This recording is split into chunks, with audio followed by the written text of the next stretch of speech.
السلام عليكم ورحمة الله وبركاته. walaalahey kusoo dhawaada channelka Surbiyaan. maanta waxaan la qaybsanayaa nafaqo timaha aad iyo aad ugu fiican, jajabka iyo jacajaca iyo mataqaana waxyaabo badan ka saarta, quruxna kaaga dhigaysa dabiici ah.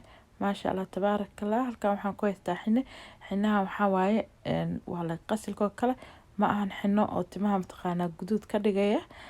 waxaan kale aan halkan ku haystaana waxaa waaye qasilkeena caadiga ah. marka xinahan waxaa isticmaala Turkiga, waa xinaha Turkiga isticmaala timaha aad buu u bixiyaa, aad buu ugu fiican yahay ama cilaankaas. marka waxaa waaye haddii aadan qasilka haysan xinahaas oo kaleeto oo Turkiga oo wadankan aan joogno laga heli karo ayaa helaysaa. waxyaabaha aan ku darsanayo halkan in yaala waxaa waaye 2 xabo ukun ah, saliid ka samaysan lowska, saliid coconut-ka ah, qumbaha iyo shea butter, castor oil. kadib waxaan sameynayaa waa isku wada darsanaya. qaabka isugu darsanayana waa kana insha Allah. nafaqadan cajiib weeye, aad iyo aad cajiib u leedahay. hadaa mataqaana ilmahana waa u marin kartaa, adiguna waa marsan kartaa bishii 2 mar hadaa marsatid timahaaga isbedel badan ayaad ka arkaysaa. marka qasilkan waa qasilka wuu shaandhaysan, wax qashin ah malahan, qashinkii dhan waa laga shaandheeyay. waa qasilkeena caadiga ah. kana waxaa waaye waa xinihi aan inii sheegay oo Turkiga ah waaye, waa sidii qasil oo kale isaga qudhiis qashin malahan. aad iyo aad buu u fiican haddii aad heshid oo aadan qasilka haysan kaligiis waa marsan kartaa, haddii kale labadaba isla heshidna tab waaye way kasii fiican tahay. maasha Allah aad iyo aad u fiican tahay. marka anaga hadda xoogaa fiicana qasanaya, adiga qiyaastaada inta qof aad u marinaysid ee ay ku xirnaan doontaa.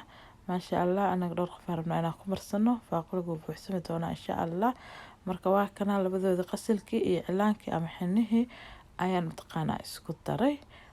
xinahaasna saa inii sheego hore inagu sheega ma aha xino guduud timaha ka dhigaya, balse wuxuu siinayaa shayni iyo dhalaal iyo wuxuu ka biinayaa jajabka iyo jacajaca iyo waxyaabahaas oo dhan. tima silki oo qurux badan baa hadhow kuu soo baxaya markii mataqaanaa haddii aad ku wadid oo laasantid insha Allah. hadda waxaan ku darsanayaa saliidda lowska ka samaysan waaye, saliidan lows ayay ka samaysan tahay. 3 qaado oo ka mid ah ayaan ku darsaday. saliidan aad iyo aad timaha ugu fiican tahay runtii maasha Allah waaye. waa saliid cajiib oo lows ka samaysan. waxaan kaloo meesha ka maqnayn ayadana mataqaanaa cajiib kale ah oo tinta aad u bixisa, mataqaanaa jileecna ka dhigta tinta. waa castor oil baa la dhahaa. waa saliidda sida malabka kaleeto ay isku jiidanaysaa. waxaan isticmaalayaa 2 qaado oo ka mid ah. marka saana ku wadaya insha Allah. waxyaabahan aan ku darayo dhan waxyaabo natural ah oo organic ah waaye, ma ahan waxyaabo mataqaana kiimika iyo wax ku jiraan. hada shea butterkan oo kaleeto waa waxa waaye 100% organic waaye. noocyo kala jira laakiin noocan aniga isticmaala shea butterka. marka waa kaas shea butterkuna isaguna mataqaana waxyaabo badan buu leeyahay oo timaha xagooda u fiican, sidoo kale jirkana uu u fiican yahay shea butterka. marka akhyaaray alaabta nafaqada ama treatmentiga timaha la marsanayo runtii waa alaab cajiib ah. bishii 2 mar marsan kartaa, ilmahana waa u marin kartaa. marka waa kaasa hal qaadaan shea butterka ka qaatay iyo hal qaado oo aan ka soo qaatay saliid qumbaha ahayd ama coconut oil waaye. iyo waxaan ku soo darsanaa haddii Ilaahay yiraahdo 2 xabo oo ukun ah. ukunta ma kala reebayo, ayada dhanaan ku darsanaa insha Allah. haddii aad adiga isleedahay timahaaga kaleeto ukuntu ma qaadanaysona waa ka reebaysaa cadaanka oo inta yar dhexda marsan kartaa, laakiin ukuntu mar walba timaha way qurxisaa, protein ayay siinaysaa runtii. kadib waxaan ku soo darsaday biyaha aan isticmaalayo. wax yar bay qandac yihiin, mana qababa mana kulula, waa biyo yar oo qandac ah. marka aadna aan u kululayn baan ku qasay. haddii aad waxaa la rabaa in si fiican isku dhexgeliyo cabaar qaadanaysaa. marka waxaa waaye hadda waxay soo noqotay adayg ay soo noqonaysaa. biyaha waxaan rabaa qiyaasta tartiib in aad mataqaana ugu qasatid.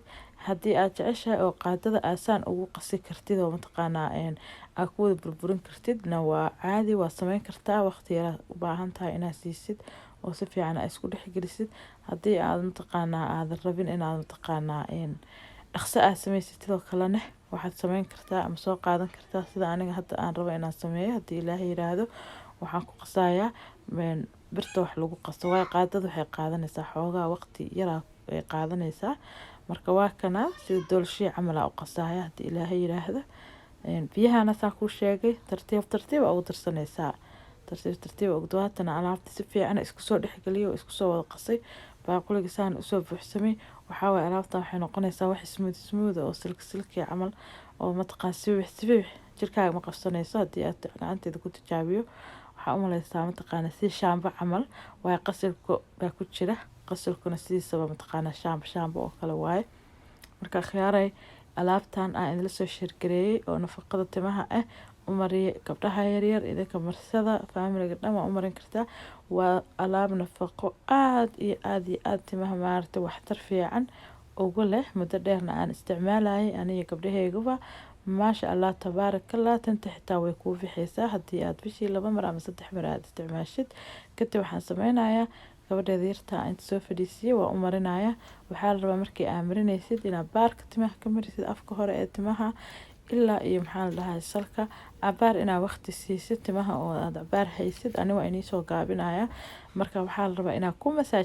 masaajaysid timaha oo si fiican u dhexgelisid sida mataqaana iyada dhan u gaar ani waa inii soo gaabiyay laakiin waqti inaad siisid waaye oo lafta aad kusoo masaajaysid si fiican aad wada gaarsiisid oo timaha qayb ka mid ah inay qalalin yihiin lama rabo inay timaha dhan ay si fiican nafaqadan u wada gaarto ay wada qoyaan baa la rabaa kadib waxaan sameynayaa saana ugu duubayaa bacbaan madaxa u gelinaya bacalaale bacdii mataqaana markaas adiga aad haysatid ayaad u gelin kartaa bacba madaxa u gelinaysaa kadibna ilmaha yar iska ciyaaraya waqtigiisu qaadana waxaa ku haynaysaa muddo saacad ilaa maxaa la dhahaa saacad ilaa saacad iyo bar oo kale way ku hayn kadibna waxaa uga soo dhaqaysaa shaambadaada iyo dooba shaambada insha allah aad iyo aad u mahadsantiin walaalahayga dhammaantiin haddii ay tahay markii kugu horeysay oo aan soo booqato please naga ilaawi subscribe-ka inaad tiraahdo lana share gareysid friend-kaaga iyo family-gaaga assalaamu calaykum